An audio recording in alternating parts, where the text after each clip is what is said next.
Assalamualaikum warahmatullahi wabarakatuh.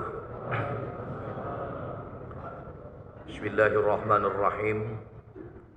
Alhamdulillahi rabbil alamin. Alhamdulillahillazi bi ni'matihi tatimmus shalihat. Asyhadu an la ilaha illallah wahdahu la syarikalah al-muttasifu bi jami'il kamalat. Wa ashhadu anna sayyidana wa nabiyyana Muhammadan abduhu wa rasuluhu afdalul mahluqat. Allahumma salli wa sallim wa barik ala sayyidina Muhammad alladhi akramahu Allahu bil khususiyat wa ala alihi wa ashabihi zawil maqamatil aliyyat. Subhanaka la ilma lana illa ma 'allamtana innaka antal alimul hakim. Wa qala rabbi shrah li sadri wa yassir li amri wahlul 'uqdatam min lisani yafqahu qawli, amma ba'd. Hadirin wal mustami'in al kiram was sha'imin al muhtaram rahimakumullah. Bersyukur kita kepada Allah Subhanahu wa taala pada siang hari ini di waktu dan tempat yang istimewa ini. Kita kembali ditakdirkan Allah dapat hadir di majlis yang Allah banggakan, tidak hanya di hadapan para ahli bumi, tapi majlis ini pun menjadi majlis yang Allah banggakan di hadapan para ahli langit, majlis ilmu pengetahuan. Dan yang tidak kalah pentingnya, sampai saat ini kita masih dapat melaksanakan rangkaian amaliyah puasa Ramadan di hari yang ke-6 di bulan Ramadan tahun 1446 Hijriah. Mudah-mudahan kesyukuran kita pada saat ini, kehadiran kita, duduk kita di majelis ini dicatat sebagai bagian ibadah dan juga menjadi bagian amal soleh kita di hadapan Allah Subhanahu wa taala. Salawat dan salam kita mohonkan pula pada Allah Subhanahu wa taala agar selalu dan semoga tetap Allah limpahkan kepada qudwah dan uswah kita Nabi besar Muhammad sallallahu alaihi wa alihi wasallam, pada para keluarga, sahabat dan sekalian pengikutnya hingga akhir zaman. Tanpa terkecuali kita yang hadir pada saat ini, mudah-mudahan pada saatnya Allah berkenan menggolongkan kita menjadi ahlu syafaat Rasulullah di yaumil qiyamah. Amin ya rabbal alamin. Hadirin rahimakumullah, tanpa terasa 5 hari sudah kita lalui rangkaian pelaksanaan amaliyah Ramadan kita. Tentunya kita semua berharap apakah itu amaliyah yang wajib ataukah itu yang sunnah dapat menjadi amal-amal kita yang diijabah oleh Allah Subhanahu wa taala, amal yang pada akhirnya akan menghantarkan kita untuk menjadi finalis-finalis Ramadan yang dapat memasuki gerbang tattaqun. Walaupun dengan sejujurnya, dengan seyakinnya kita masih menyadari bahwa amal dan ketaatan kita masih jauh dari kesempurnaan. Amal dan ibadah kita masih jauh dari apa yang diharapkan oleh Allah, apa yang diminta oleh Allah, apa yang dicontohkan oleh Rasulullah sallallahu alaihi wasallam. Namun tentunya di majelis-majelis seperti inilah kita mendapatkan motivasi untuk tetap bersemangat menyempurnakan rangkaian amaliyah ibadah dan ketaatan kita kepada Allah Subhanahu wa taala. Sebab manusia ini, hadirin sekalian, apalagi di zaman media sosial saat ini, kalau pergi berjalan tidak bawa HP, mulai hatinya bingsal. Tahu bingsal? Bahasa Perancis itu. Kalau berjalan jauh tidak bawa charger HP, mulailah itu Pak. Jadi gelisah. Baterai HP lemah, mulai jadi resah. Padahal dulu, hadirin sekalian, saat tak punya HP, hidup kita tenang-tenang baik. 30 tahun yang lalu kita tak punya HP Pak. Betul kira-kira. 30 tahun yang lalu wong punya HP itu wong soge Pak, wong berduit. Besar-besar HP yang cak batu bata. Iya kan? Nah. Tapi dulu kita tidak punya HP, hadirin sekalian, kita mampu jadi manusia yang kalau berjanji tepat waktu. Betul. Dulu kita tidak punya jam tangan, ya, tapi kita mampu jadi manusia yang berlaku disiplin waktu. Betul. Nih. Tapi zaman sekarang kadang-kadang ada manusia punya HP sekali 3. Aku lagi bingung Pak, apa bisnis wong ini? Iya kan? HP kecil, sampai HP petak, sampai ada HP pecah papan sabak itu.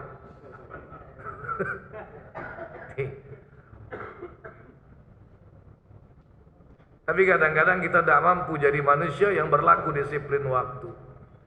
Maka itu puasa Ramadan ini, hadirin sekalian, ada nilai tarbiyahnya, ada nilai pendidikannya, mendidik kita untuk menjadi manusia yang dapat menjadi orang yang disiplin waktu, setidaknya disiplin dalam waktu makan dan minum. Ketika terbit fajar, maka semua aktivitas makan, minum diminta untuk dihentikan. Sampai kapan? Sampai yakin sempurna tenggelamnya matahari. Baru kemudian silahkan kita makan dan minum. Belum cukup sampai di sini, kita dituntun juga dengan kesunahan-kesunahan yang menjadi penyempurna rangkaian ibadah dan amaliyah Ramadan kita. Begitu banyak sunnah-sunnah yang dianjurkan, yang dicontohkan oleh Rasulullah SAW berkaitan dengan Ramadan dan berkaitan dengan ibadah puasa. Di antaranya, bagi yang berpuasa, iza tayaqqanal ghurub, apabila telah berkeyakinan masuknya matahari dengan sempurna, segera untuk berbuka. Demikian juga takhirus suhur, mentakhirkan makan sahur. Ini bagi siapa yang memungkinkan. Kalau untuk ukuran sekarang, hadirin sekalian, sunnah makan sahur di takhir itu kira-kira jam 4:15 Pak. Untuk ukuran sekarang. Sebab waktu subuh kita jam 4:53 menit. Ya, nih. Dalam kitab Takrirat itu dijelaskan afdolnya makan sahur itu seandainya kita sempurna makan, sempurna minum, berhenti. Dari kita berhenti sempurna makan dan minum itu seukuran kira-kira kita bisa membaca 50 ayat. 50 ayat yang standar. Standar ukurannya surat Kahfi, bukan Kulhu. Nah, Kahfi itu 110 ayat. Kalau dibaca tartil itu lebih kurang setengah jam. Kalau dipotong 2, dibagi 2, 55 ayat itu kisaran sekitar 15 menit, 1/4 jam. Nah, saat kita berhenti sempurna daripada makan dan minum di waktu sahur, seukuran dapat membaca 50 ayat masuk waktu imsak. Jadi ukuran sekarang kira-kira jam 4:15 menit. Dan di dalam kesunahan sahur itu ada keberkahan. Nah, inilah sebenarnya yang menjadi materi bahasan kita pada siang hari ini. Hikmah dibalik sunnah. Kita kadang-kadang berbicara, oh ini sunnah Rasulullah. Tapi kadang-kadang kita sendiri yang mengamalkan tidak tahu apa hikmah dibalik sunnah yang kita lakukan. Kenapa begitu Pak Ustadz? Ini karena keterbatasan ilmu kita. Karena keterbatasan kita di dalam memahami rahasia di balik suatu amaliyah sunnah yang dicontohkan oleh Rasulullah. Rasulullah itu adalah seorang nabi, hadirin sekalian. di mana Rasulullah itu kalbunya penuh dengan nur. Maka ketika memandang setiap suatu permasalahan, Rasulullah itu dengan basirah, bukan dengan basor. Dengan mata hati yang disertakan dengan nur, sehingga Rasulullah itu dijadikan oleh Allah Subhanahu wa taala memandang suatu perbuatan itu sampai kepada rahasia dari hakikat amal perbuatan itu. Sementara kita belum sampai kepada level pandangan sebagaimana yang dipandang oleh Rasulullah sallallahu alaihi wasallam. Tapi kita diperintahkan oleh Allah untuk mengikuti Rasulullah. Apapun amalia sunnah yang dianjurkan oleh Rasulullah, yang dicontohkan oleh Rasulullah, maka sikapilah dengan husnuzan. Sikapilah dengan prasangka yang baik. Dalam sebuah hadis, apa kata Rasul sallallahu alaihi wasallam? Ya ayyuhan nas, innallaha azza wa jal amarani an u'allimakum mimma 'allamani wa u'addibakum mimma addabani. Wahai sekalian manusia, kata Rasulullah, sesungguhnya Allah azza wa jal telah memerintahkan kepadaku untuk mengajarkan kepada kalian dari apa yang sudah diajarkan oleh Allah kepadaku. Dan Allah Subhanahu wa taala memerintahkan kepadaku untuk mendidik kalian dengan pendidikan adab, di mana adab itu telah diajarkan oleh Allah kepadaku. Ini menunjukkan betapa sempurnanya Rasulullah sallallahu alaihi wasallam. Aku diperintahkan untuk mengajarkan kepada kalian apa yang sudah diajarkan oleh Allah kepadaku. Dan aku juga diperintahkan untuk membimbing kalian dengan adab yang sudah diajarkan oleh Allah kepadaku. Ini mohon maaf hadirin sekalian, tanpa ada niat untuk menyudutkan. Silakan lihat apa yang di dalam Islam ini yang tidak punya tuntunan, Pak. Dari hal yang sekecil apapun sampai hal yang berat, Islam punya tuntunan yang dicontohkan oleh Rasulullah sallallahu alaihi wasallam. Maka sampai Nabi mengatakan al-Islamu ya'lu wa la yu'la alaih. Islam itu tinggi, tidak ada lagi yang lebih tinggi daripada Islam. Saat ini kita di dalam masjid.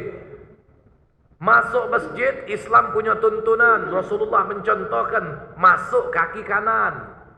Jangan lupa Allahumma ftahli abwaaba rahmatik. Keluar masjid kaki kiri. Allahumma ftahli abwaaba fadlik.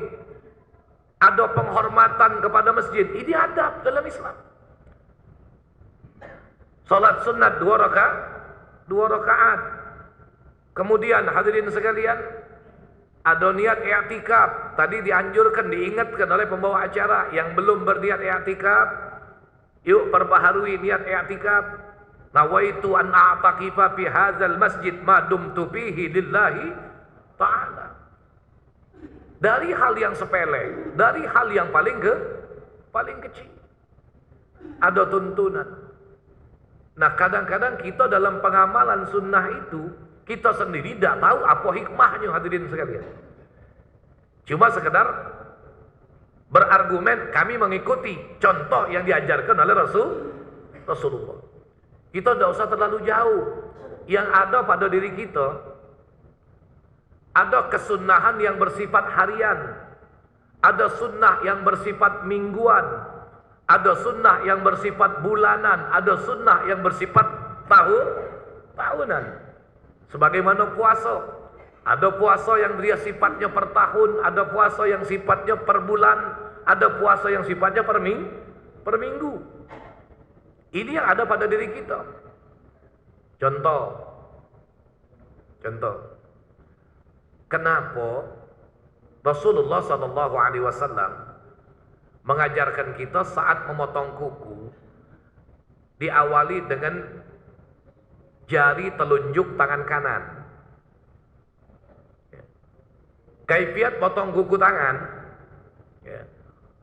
dimulai dari jari telunjuk tangan kanan, jari tengah, jari manis, jari kelingking.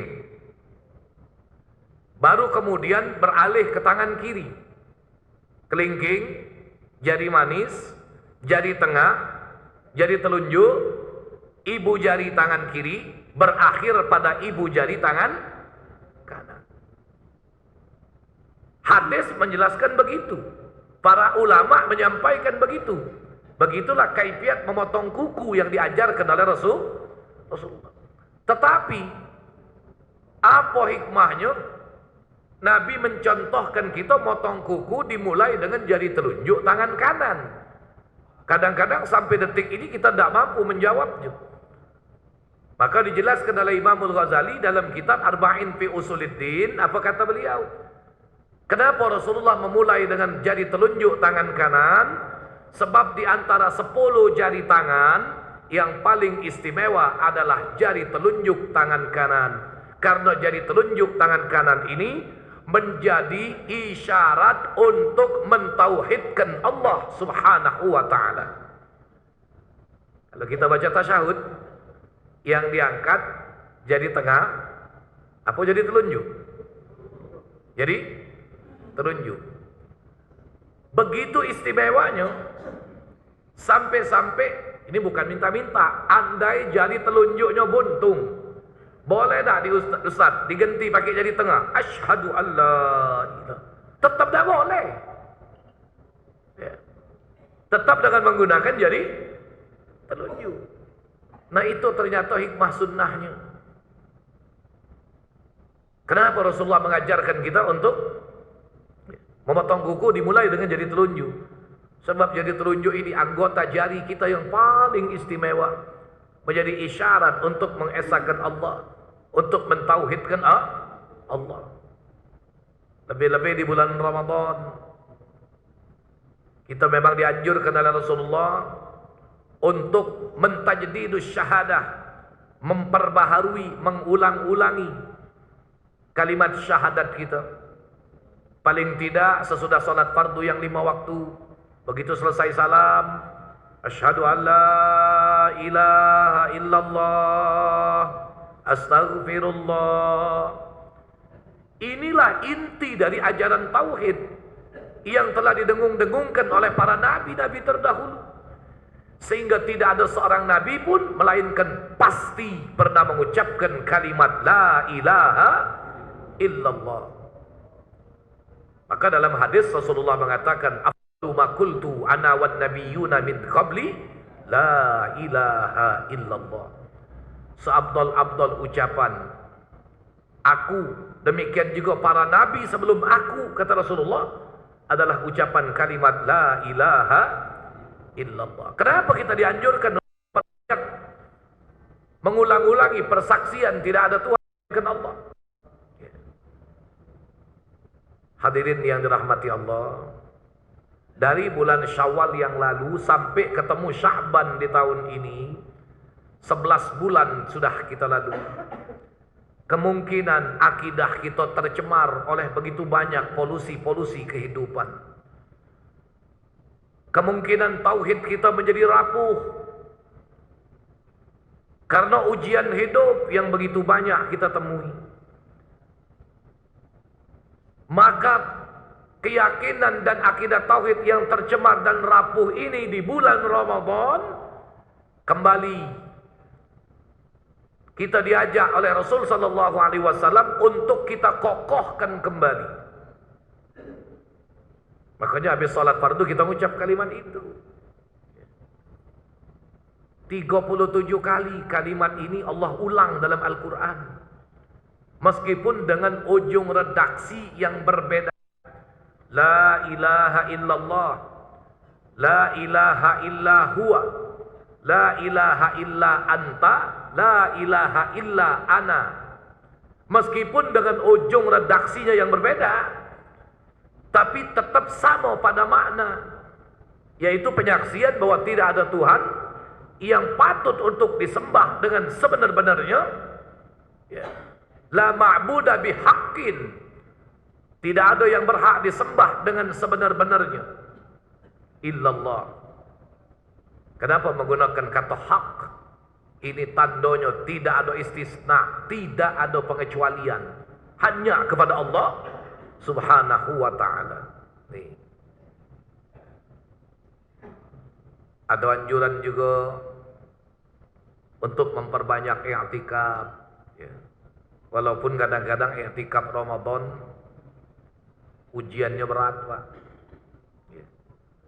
Ujian paling beratnya i'tikaf Aliyah Ramadan ini rasa lapar dan ngantuk. Ya. Ngantuk. Kanan kiri, bacalah aku negurnya, diam-diam baik. Apa kamu cak bingsal itu? Ustaz nih ngomong ida. Ya. Kebetulan mau di mata. Memang kalau manusia ngantuk itu yang wajar, manusiawi. Ya. Iya. Dan ngantuk ini ada ciri, hadirin sekalian.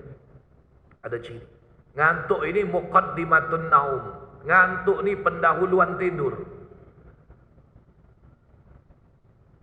Uang tidur dengan pingsan itu sama, Pak, dalam kondisi tidak sadar, tapi ada perbedaan. Ya. Ada perbedaan. Kalau pingsan tidak ada muqaddimah, cuma ada sebab. Begitu jatuh, blok, pingsan. Tapi kalau tidur ada muqaddimah. Apa muqaddimah tidur? Nu'as, ngantuk. Ngantuk. Apa ciri ngantuk? Yasma'us saud wala yafham. Itu ciri ngantuk. Dia tuh dengar suara tapi dia tidak paham. Aku tuh kedengeran Ustaz tuh ngomong tuh, tapi aku tuh tidak paham. Ngomong apa Ustaz tuh? Nah, kalau kamu nak buktinya, selesai aku ceramah ini, kamu tanya orang kanan kiri kamu. Ustaz tadi ngomong apa? Nggak tahu aku, nah ngantuk. Itu tandanya kan? Ngantuk. Jadi ciri ngantuk itu yasma'us saud. Ini banyak makan ngirup gua pindang coy ini. Ya. Jadi yasma'us saud wala yafham. Banyak dengar suara tapi dia tidak paham. Ya, toh ada yang bisik kanan kiri kedengaran, tapi dia tidak paham. Ya. Ya kalaupun nak tertidur, apa boleh buat? Makanya anak ngomong hal yang manusiawi. Ya. Tidur pun ada tuntunan. Ngapa Rasulullah ngajarkan kita tidur miring ke kanan, ngadep kiblat, kama yuja'ul mayyit bil lahdi. Sebagaimana dibaringkan mayit di dalam liang lah. Nah, wong masuk lubang kuburan tuh, mayit. Masuk lubang kubur, miring kanan dah. Ya? Miring kanan. Ngadep kiblat dah. Nah. Bahkan dalam hukum fikih, andai mayit itu dimakamkan tidak ngadep kiblat, selagi diyakini mayit itu belum hancur, wajib kuburnya digali untuk dihadapkan ke arah kiblat. Jadi mengikuti adab yang diajarkan oleh Nabi. Miring ke kanan, menghadap. Nah, yang susahnya nih, laki miring ke kanan, bini miring ke kiri. Uji malaikat, aku habis bala, dua laki bini ini. Akhirnya ganti posisi. Bini miring ke kanan, laki miring ke kiri. Beradu rai, berebut bernapas. Nah, Nabi punya tuntunan. Nak tidur itu berwudu. Kenapa? Andai Allah takdirkan ajalmu tiba pada malam itu, hikmahnya, maka engkau menghadap Allah dalam kondisi suci. Sekali baik Pak wudu tu. Nak tidur, wudu. Ya. Ada jamaah yang nanya, Ustaz, ana sebelum tidur berwudu Pak Ustaz. Nah begitu lemah ni Ustaz, lampir tertidur. Tahu-tahu wong rumah aku belok, kaki dia nyenggol betis aku. Batal. Jangan pikiran jauh dulu kamu puasa ini nih. Pasingnya berpikir. Aku nih ngomong ke masalah batal wudu, bukan cerita yang lain. Jauh pikiran. Jadi kaki dia nyenggol betis aku, Ustaz, batal wudu. Kira-kira Pak Ustaz, aku nih sunat wudu lagi apa tidak? Uji ku tidur-tidur lah sana mah. Ay Pak Ustaz, rasa-rasanya sunat berwuduk lagi. Kalau sunat berwuduk lagi, sekali ni kuping kamu pula dicuil bini kamu. Kapan tidurnya? Ya. Nah ini hikmahnya tadi, kenapa kita dianjurkan berwuduk. Ya. Kalau dia mimpi, insya Allah mimpinya itu ada tanda kebenarannya, Pak. Orang yang tidur mengikuti adab sunnah Nabi, insya Allah ada tanda kebenaran dari mimpinya. Nah yang jadi masalah ini, tidur tidak melok cara Nabi. Basingnya wae. Iya. Kadang-kadang maca doa tidur lagi lupa. Apalagi nak maca bismillah selikur. Tahu kau nang bismillah selikur? Hah? Apa dia selikur? 21. Bismillah 21 kah? 21 kali. Ada tidak melok cara Nabi, tidak mengikuti sunnah Nabi. Jangan heran kadang-kadang tidur mimpi jahat. Lagi lemah tidur Pak jerit. Oh! Begitu ditanya bininya, kakak ngapa, ada apa? Jembatan Ampera roboh. Mimpi jahat. Ada melok Nabi. Tapi inilah sempurnanya, lagi-lagi sempurnanya Islam, Pak. Mimpi jahat pun dalam Islam ada tuntunan. Mimpi jahat ada tuntunan. Anda kalau mimpi jahat, begitu bangun, jangan lupa baca ta'awuz. A'udzubillahi minasyaitonirrajim. Yang kedua, baca doa. Allahumma inni a'udzubika min sayyiatil akhlam wa min a'malis syaitan.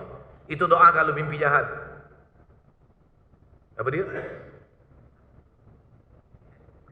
Allahumma inni a'udzubika min a'malis syaitan wa min sayyiatil ahlam. Ya Allah, aku berlindung kepada Engkau dari tingkah laku perbuatan syaitan dan daripada kejahatan mimpi. Itu doanya. Sunat merubah posisi tidur. Kalau tadi dalam posisi telentang, sunat miring ke kanan. Kalau dia posisi berbaring di atas lambung kanan, sunat posisi telentang. Jangan nengkurap baik. Dan yang keempat, sunat ketika mimpi jahat itu isyarat berludah. Isyarat berludah, Mang. Jelas-jelas, jangan salah paham. Bukan beludah. Sunat isyarat berludah ke kiri 3 kali. Isyarat berludah ke kiri. Mak ini nak caranya. Nah.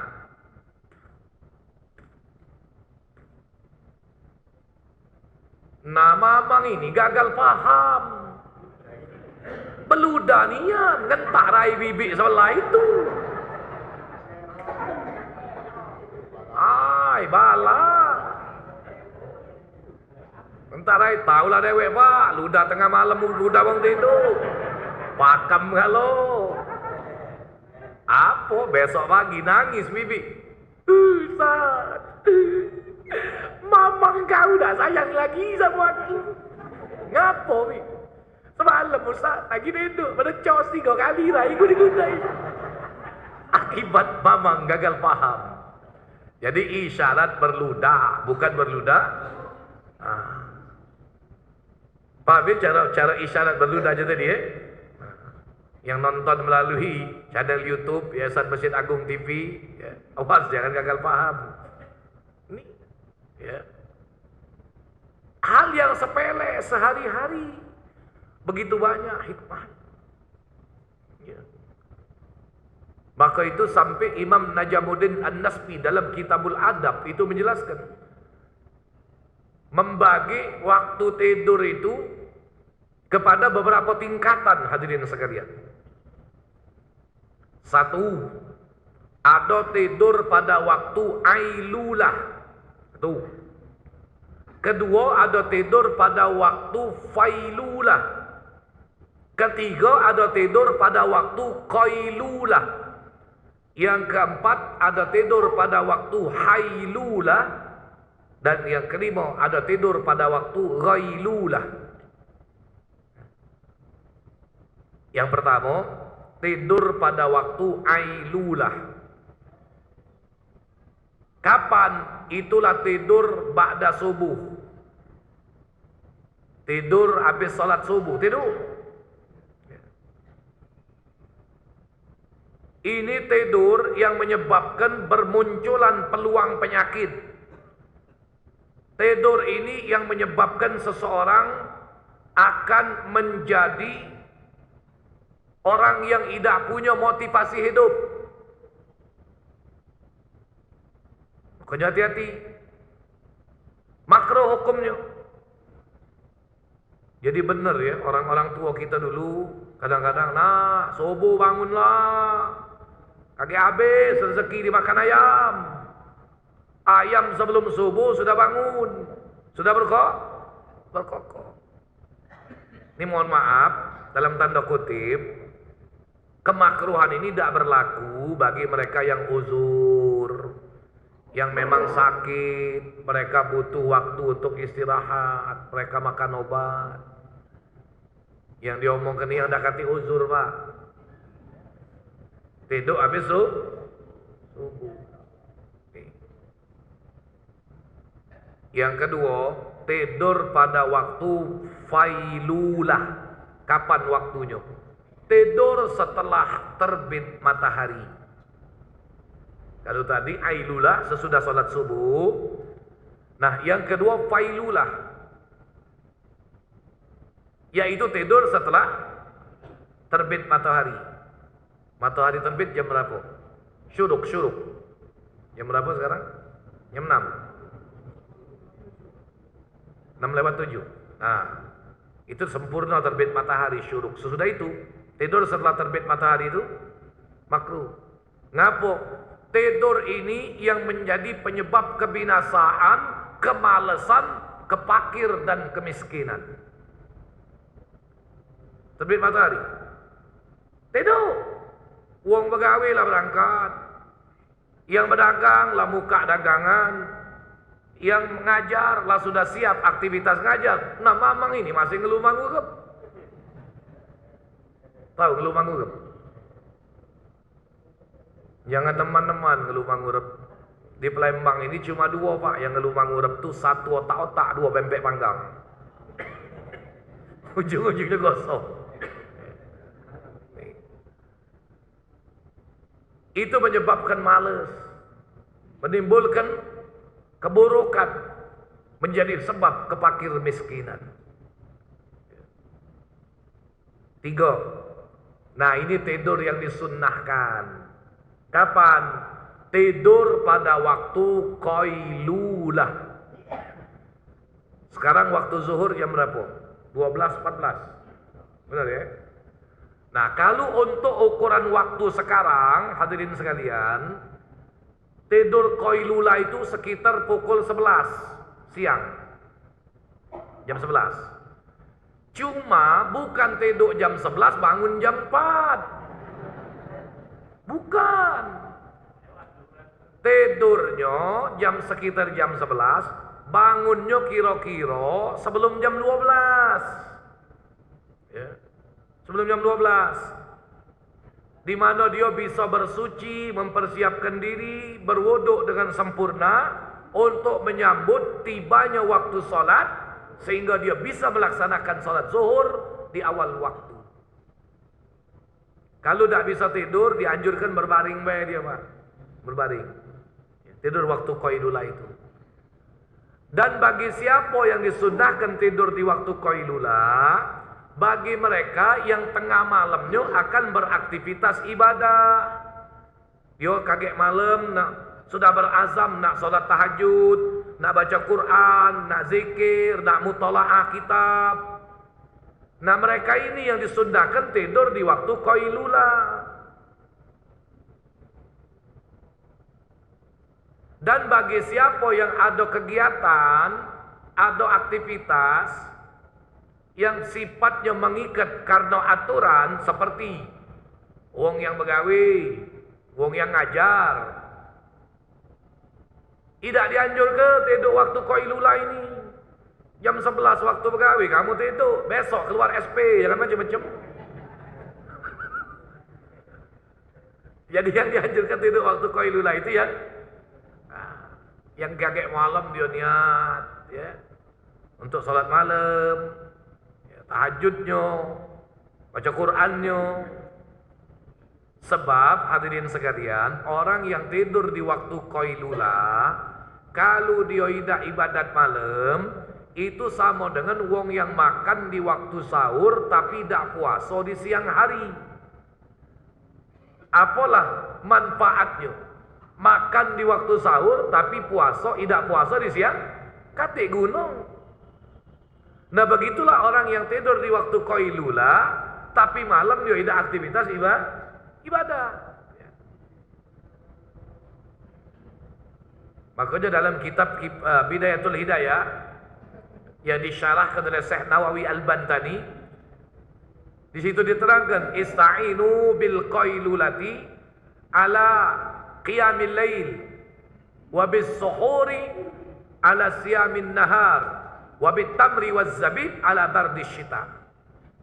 Mohon pertolonganlah kalian kepada Allah dengan tidur di waktu qailula agar kalian kuat beribadah salat di waktu malam, dan dengan sebab makan sahur agar kalian kuat berpuasa di siang hari, dan dengan sebab makan korma dan kismis itu menjadi penangkal hawa dingin yang begitu hebat. Makanya sering Anda sampaikan hadirin sekalian, subhanallah, kenapa di Madinah itu banyak tumbuh pohon korma. Di Madinah itu Pak, kalau sudah puncaknya musim dingin, Masya Allah, 3 lapis baju kita pakai masih menggigil hebat. Kecuali balik masuk ke kamar hotel, tutup pintu rapet-rapet, mati ke AC, tarik bed cover, tidur. Kalau sudah hebat jadi. Nah ternyata banyak makan korma ini, demikian juga banyak makan kismis, itu menjadi penangkal hawa dingin yang begitu hebat. Jadi kalau dingin, makanya sari korma itu obat ya, luar biasa. Obat yang hebat, sari korma. Begitu juga dengan kismis, madu. Ya. Nah ini yang dianjurkan menjadi menu awal kita berbuka. Tapi kita ini kadang-kadang berbuka, sunat muakkad Ustaz, apa? Pempek, laksan, celimpungan. Wow. Makanan pula bulan Ramadan ni hebat nian. Segala makanan simpenan zaman Belanda wingen metu kalu. Iyo. Glenak kipau bentu boge songol-ongol manan samin pentol beduk. No. Apal, tahu dulu aku, bukan hafal we. Ya model ini mana tahu dia manan samin glenak, tahu tak kau nak? Tak tahu kan? Nah. Goma, tahu tak goma? Makanan macam-macam Pak zaman akhir ini. Menjual bakso setan. Tahu kan? Macam-macam. Es buah pakai nama sop buah. Aku dulu Pak terkacip lah, entah sop buah ni terbudi aku dulu. Anak ni lama tinggal di Lemabang Pak. Jadi dekat pasar Lemabang. Sore-sore kalau naik motor kadang-kadang jingo. Awal waktu viralnya sop buah itu, ku jingo tulisan sop buah. Dalam hati aku berpikir, alah kelemaknya juga sop buah itu dihirup makan dengan nasi yang hangat dah. Rupanya es buah, melon, apel, anggur, biji selasi, nata koko, rumput laut, dogan bulu, diaduk jadi siko, njuk sirup marjan, makan susu bulu, sudahlah, tak usah kamu hayal ke.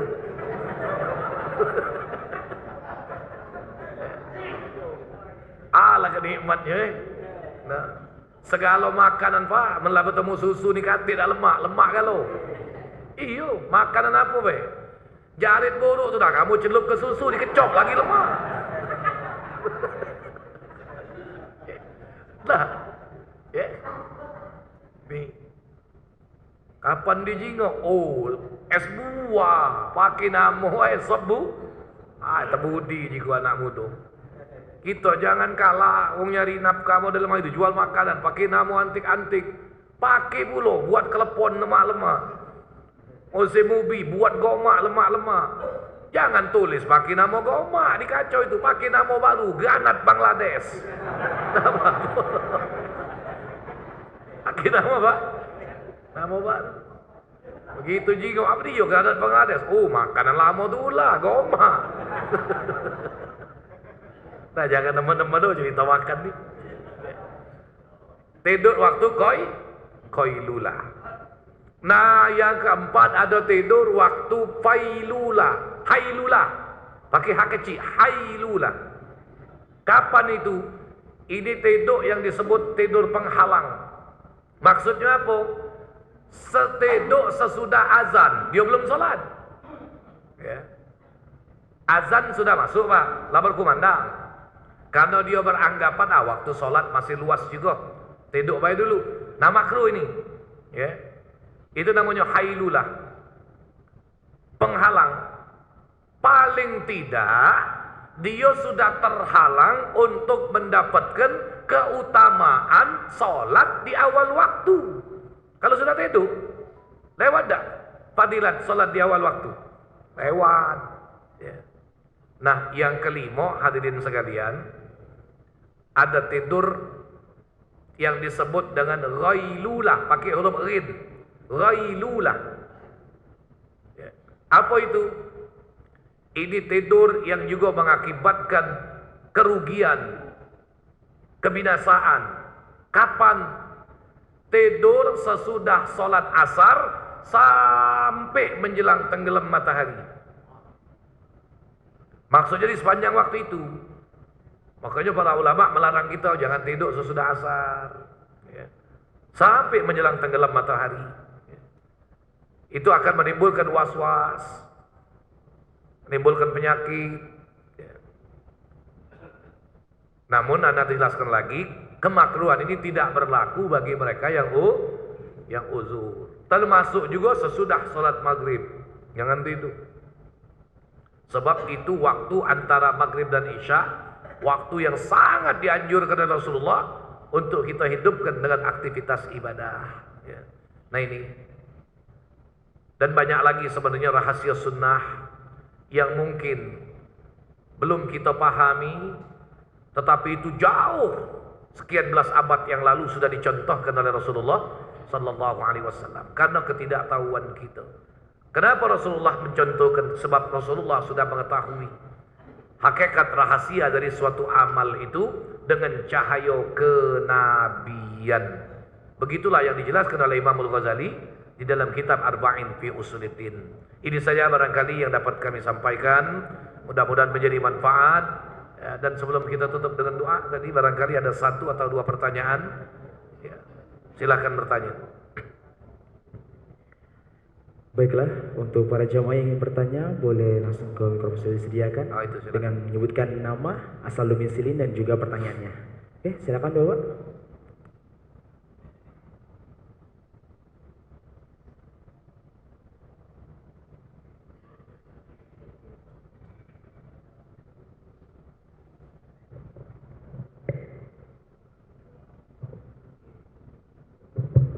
Assalamualaikum warahmatullahi wabarakatuh. Waalaikumsalam. Kenalkan, saya dengan Helmi dari Lampung. Siapa namanya? Helmi Yahya. Dari Lampung. Oh jauh, subhanallah. Yang saya tanyakan Ustadz, ada sunnahnya nggak kalau suami istri tidur, suami sebelah kanan atau istri sebelah kiri atau kebalikannya gitu? Ya. Yang kedua, apa yang dimaksud hadis kursi ya? Assalamualaikum warahmatullahi wabarakatuh. Waalaikumsalam warahmatullahi wabarakatuh. Terima kasih kepada Bapak. Anda jawab dulu ya. Ya, silakan. Ya. Terima kasih untuk saudara Helmi, subhanallah, ini saudara kita dari Lampung Pak, jauh. Ya. Jadi ada sunnahnya dak? Tidur itu posisi istri atau posisi suami? Secara umum, posisi istri itu di sebelah kiri suaminya. Makanya kalau seandainya dia mengamalkan sunnah, berbaring di atas lambung yang kanan, sama-sama berbaring di atas lambung kanan, seolah-olah mereka ini sholat berjamaah. Seolah-olah posisi sholat berjamaah, seolah-olah posisi sholat berjamaah. Cobalah, ya. Nah, ini suami, ini istri sebelah kirinya. Jadi kalau dia tidur miring ke kanan, istrinya melok miring ke kanan. Kalau tegak, seolah-olah dia ini posisi, kan ngadep kiblat, miring ke kanan menghadap kiblat. Seolah-olah tegak untuk pelaksanaan salat berjamaah. Dan itu simbol bahwa suami itu pemimpin. Maka itu posisinya di sebelah kiri suami. Kenapa hikmahnya? Istri itu posisinya di sebelah kiri suami. Ya. Dalam hadis, khuliqatil mar'atu min dal'atil aisar, atau kama ma'nal hadis. Dijadikan seorang perempuan itu, seorang istri itu dari tulang rusuk suaminya yang sebelah kiri, yang bengkok. Istri itu dari tulang rusuk suami sebelah kiri yang bengkok. Nah, kalau tak percaya rekin. Bener tak rusuk kanan 18, rusuk kiri 17. Kemana sikoknya? Bininya kembeknya. Nah, yang badan kurus suruh bininya ecak-ecak ngurut. Rupong rekin tulang rusuk. Ya, lah kurang sikok. Itu iktibar. Ya, bahwasanya suami itu wajib untuk menjaga, wajib untuk melindungi. Cuma aku pak pernah di kola ke jemaah, nak marah aku lah tuh uji mamang ini. Ustaz ujinya, itu tulang rusuknya tuh kurang sikok, kalau bininya sikok. Mak mana pun bininya 3, ala kebanyak rusuknya kurang. Nah, kacau dia mamang ini. Dia tak ngerti ibarat, ya payah dah. Tidak usah dilantai ini juga mamang ini boleh balak. Jadi itu yang pertama, ya. Nah, yang kedua, apa yang dimaksud dengan hadis qudsi? Jadi Helmi, ya saudara Helmi, hadis qudsi ini secara garis besar adalah hadis yang matan atau lafaz atau susunan katanya, susunan kalimatnya kharaja min fami Rasulullah, keluar dari mulut Rasulullah, tetapi maknanya itu dari Allah. Yang makna itu datang bisa jadi melalui wahyu dari Allah atau melalui ilham yang didatangkan oleh Allah ke dalam kalbu Rasulullah, yang diterjemahkan maknanya oleh Rasulullah, lapasnya menurut pilihan Rasulullah, lapas katanya menurut redaksi dari lisan Rasul, tapi maknanya dari Allah. Nah, secara garis besar hadis qudsi ini biasanya di dalam hadis itu kalau kita baca qala Rasulullah sallallahu alaihi wasallam qala Allah taala, Nabi mengidopatkan perkataannya kepada Allah, menyandarkan perkataannya kepada Allah. Telah bersabda Rasulullah bersabda apa? Telah berfirman Allah Subhanahu wa taala. Nabi itu ngomongkan kata Allah. Itu tandanya hadis qudsi. Yang ketiga, biasanya terkadang di dalam hadis qudsi ada kata-kata abdi atau ibadi, hambaku atau hambaku. Rasulullah tidak punya hamba, Rasulullah punya umat. Yang punya hamba Allah, yang punya hamba adalah seperti ya ibadi, wahai sekalian hamba-hambaku. Nah itu tandanya hadis qudsi. Ada huruf ya mati, ibadi, sudah dal ada ya mati. Itu namanya dhamir mutakallim wahdah kalau dalam ilmu alat, yang maknanya tandanya litamlik, kepemilikan. Ibadi, hamba-hambaku. Itu diantara ciri hadis qudsi. Ya, begitu ya, jelas. Nah, mungkin satu lagi pertanyaan. Mungkin ada jemaah yang mau bertanya lagi, satu pertanyaan lagi. Kami persilakan menuju mikrofon sudah disediakan. Oke, silakan. Oh ya, silakan Pak. Untuk menyebutkan nama, asal domisili serta pertanyaannya. Oke, persilakan. Assalamualaikum warahmatullahi wabarakatuh, Ustaz. Waalaikumsalam. Perkenalkan, nama saya Umar dari Oki. Yang saya tanyakan, ada sebuah hadis yang mengatakan man taraka sholatu muta'ammidan faqad kafara jiharon. Yang artinya barang siapa meninggalkan sholat dengan sengaja maka hukumnya kafir.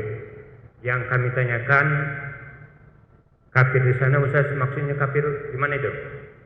Kemudian yang kedua, setelah kita puji-pujian dalam sholat, saya dengar Allahumma ajirna minan nar. Satu. Kedua, Allahumma ajirna minan nar. Yang kami tanyakan, gimana itu? Apa Allahumma ajirna minan nar? Apa Allahumma ajirna minan nar? Sekian, terima kasih. Wassalamualaikum warahmatullahi wabarakatuh. Sebentar Pak, sebentar. Dan yang kedua tadi ajirna. Iya, ada sana enggak? Terus Ajir. Oh iya.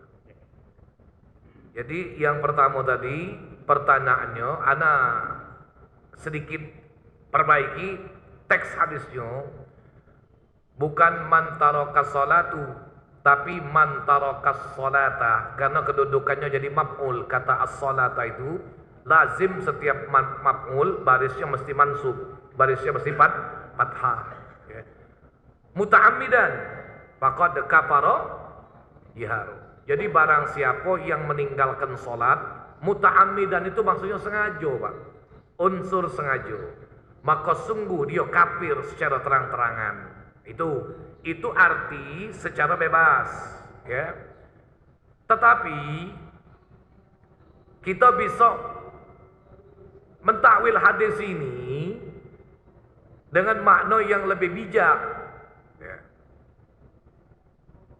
Jadi barang siapa yang meninggalkan sholat dengan sengaja, maka dia sungguh menjadi kafir terang-terangan. Maksud meninggalkan di situ, Pak, meninggalkan yang mengiktikadkan beranggapan tidak wajib, ya.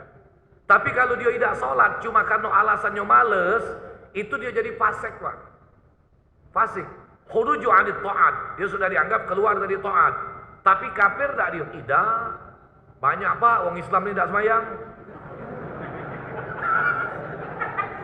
Lah, apa nak kita kata ke kafir kalau tujanyo gitu, jangan macam-macam. Iya kan?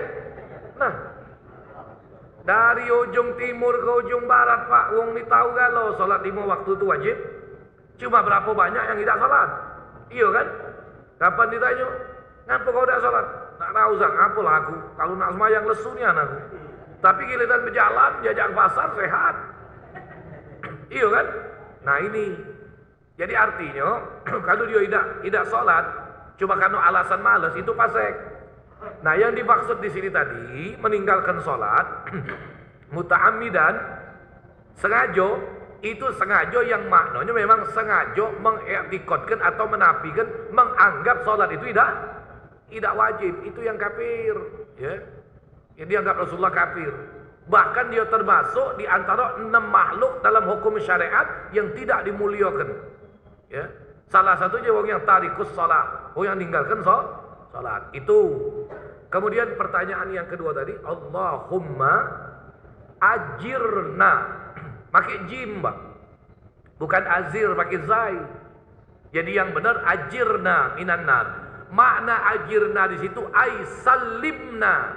Ya Allah, selamatkan kami daripada azab api neraka. Kalau berdasarkan hadis itu Nabi nganjurkan 7 kali dibaca, Pak. Allahumma ajirni, kalau lapasnya mufrad. Allahumma ajirni minan nar. Allahumma ajirni minan nar, ya. Nah, kalau dia dhamir mutakallim wahdah, boleh dia dibaca jamak. Jadi dibaca Allahumma ajirna minan nar. Dan satu lagi hadirin sekalian, tidak setiap lapas ni itu bisa jadi na. Yang boleh ni jadi na itu kalau dia ada ya mati, ada dhamir mutakallim wahdah, boleh lapas itu jadi jamak, ya. Seperti pada doa Allahumma a'inni, nah itu boleh jadi a'inna ala zikrika wa syukrika. Wa husni itu tak boleh jadi wa husna. Sebab itu bukan domir mutakallim wahda.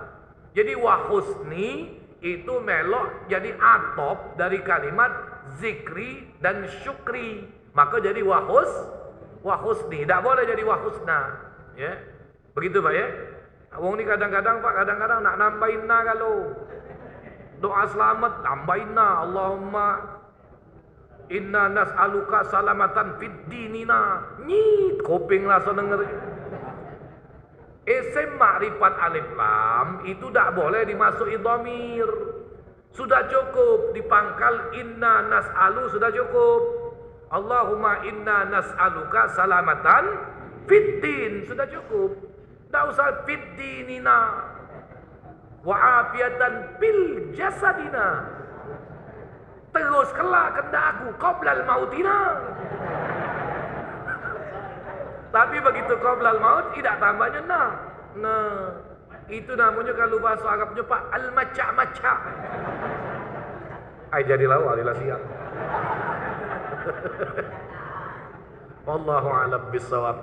Minta maaf Pak kalau tidak berkenan ya. Yang bertanya mungkin itulah sebatas pengetahuan kami yang bisa kami berikan jawaban. Mudah-mudahan bermanfaat. Amin ya rabbal alamin. Alhamdulillah, syukuran jazakumullah khairan kepada Al-Mukarram Al-Ustaz Kiai Haji Abdul Majid Dahlan yang telah menyampaikan ceramah agamanya. Semoga ilmu yang diberikan bermanfaat dan dapat kita rekamkan dan sehari-hari. Amin ya rabbal alamin. Selanjutnya kami mohonkan Ustaz untuk bisa memimpin doa hari ini. Astagfirullahaladzim, a'udzubillahi minasyaitonirrajim. Bismillahirrahmanirrahim. Alhamdulillahirabbil alamin.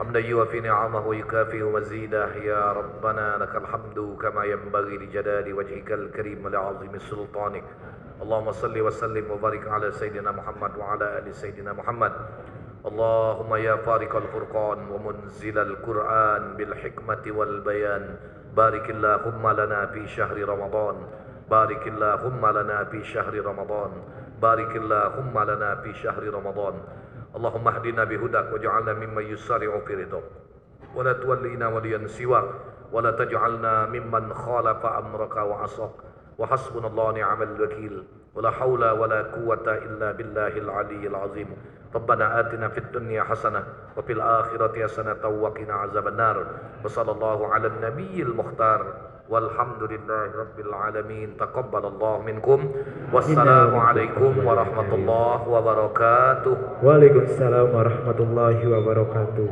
Amin amin ya rabbal alamin. Berakhirnya doa tadi, maka baru acara kita pada hari ini.